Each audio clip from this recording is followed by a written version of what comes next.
Baik. Ada satu lagi keistimewaan dari Imam Ahmad.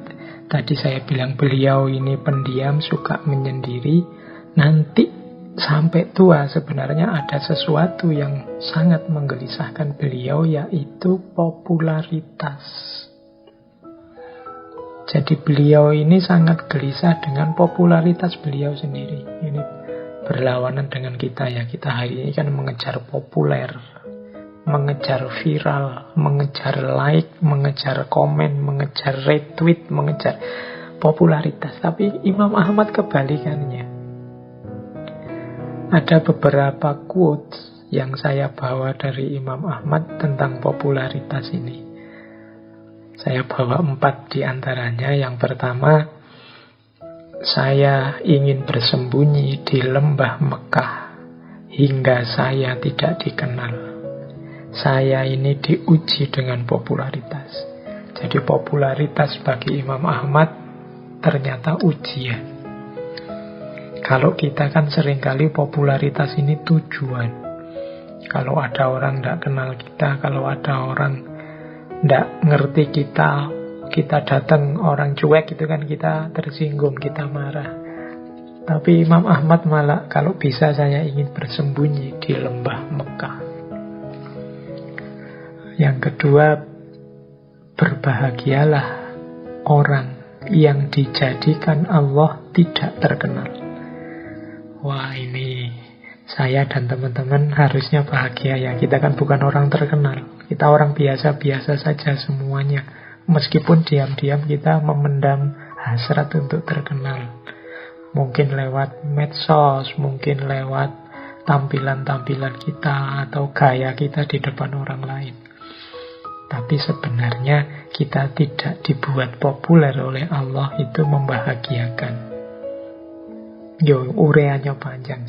Nanti teman-teman, seandainya ada di antara kita hari ini yang terkenal, silahkan dirasakan nanti repotnya orang terkenal, sumpeknya orang terkenal. Saya membayangkan artis-artis yang sangat terkenal itu, betapa susahnya hidup tiap hari jadi pusat perhatiannya orang. Kadang-kadang mau marah ndak bisa karena nanti ada yang memberitakan. Mau jengkel ndak boleh, mau melakukan apa ndak bisa karena nanti diberitakan. Repot. Jadi berbahagialah orang yang dijadikan Allah tidak terkenal. Andaikan aku menemukan jalan, aku pasti keluar sehingga aku tidak memiliki popularitas. Ini prinsipnya Imam Ahmad. Sayangnya beliau ini memang ulama besar, dibutuhkan oleh umat. Beliau jadi kiblat dan rujukannya umat. Mau tidak mau, beliau jadi sasaran, tujuan, tempat bertanya, fokus keilmuannya umat. Yang ini hakikatnya menggelisahkan beliau. Jika seseorang benar-benar menyadari nilai dirinya, lalu apa untungnya ia mengharapkan pujian dari manusia? Kalimat dari Imam Ahmad ini sebenarnya memperjelas mengapa sih popularitas itu tidak penting. Popularitas itu kan sejenis pengakuan orang. Dalam bentuk yang dalam biasanya munculnya pujian-pujian orang, kekaguman orang pada kita, sehingga kita terus jadi pusat perhatian. Ini kalau tidak hati-hati bisa membuat kita tergelincir, membuat kita sombong, membuat kita angkuh.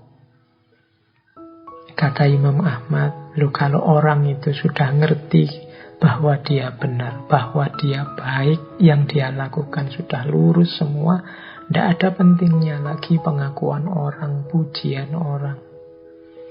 Kadang-kadang orang menunggu pengakuan, menunggu pujian orang itu karena dia belum yakin apa yang saya lakukan ini baik enggak sih, benar enggak sih. Itu kan kita nunggu komennya orang, kita menunggu pujiannya orang. Kata Imam Ahmad berarti ya kita belum benar-benar sadar, belum benar-benar tahu kalau yang kita lakukan itu baik atau benar. Kalau sudah yakin benar, yakin baik, ya kita tidak akan menunggu apakah orang suka atau tidak, memuji atau tidak. Urusannya mereka. Saya yakin yang saya lakukan baik dan benar.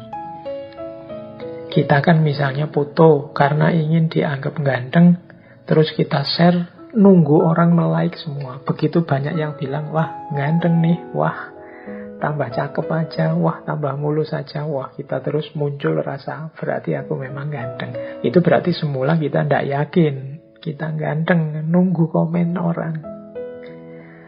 Atau jangan-jangan kita ingin menipu diri saja. Oke, baik. Ini tentang popularitas. Menurut Imam Ahmad. Jadi beliau ini sebesar itu, sealim itu, sesoleh itu, sebenarnya beliau tidak ingin dikenali, tidak ingin populer. Kalau bisa beliau ingin sembunyi saja di lembah Mekah. Bahkan ini salah satu kalimat yang kita temukan di semua imam madhab yang kemarin kita bahas. Ada kalimat semacam ini. Ini menunjukkan tawadhu'nya beliau. Jangan engkau ikuti aku, jangan pula mengikuti Malik, Syafi'i, Auza'i, Tsauri, tetapi ambillah dari mana mereka mengambil. Barang siapa yang menolak hadis Rasulullah Shallallahu Alaihi Wasallam, maka sesungguhnya ia telah berada di ambang kehancuran. Jadi ini Imam Ahmad, sebagaimana Imam Abu Hanifah dulu, sebagaimana Imam Malik dulu, sebagaimana Imam Syafi'i kemarin, menyatakan bahwa aku ini manusia biasa, engkau tidak boleh mengikuti aku. Mencontoh mungkin boleh, itu kalau pakai bahasa saya, tapi jangan mengikuti. Yang kita ikuti hanya Allah dan Rasulullah. Ya ini ketawaduan beliau, seperti saya bilang tadi. Nah, harusnya dilanjutkan dengan ketahudirian kita. Jadi kita ini tidak taklid pada Imam Ahmad, tidak taklid pada Imam Syafi'i, tapi kita mengikuti pandangan Imam Ahmad, mengikuti pandangan Imam Syafi'i tentang Al-Quran dan hadis, karena kita tahu beliau-beliau ini yang lebih ahli, kapasitasnya jauh lebih mumpuni dibandingkan kita. Jadi mereka tawadhu, kita tahu diri.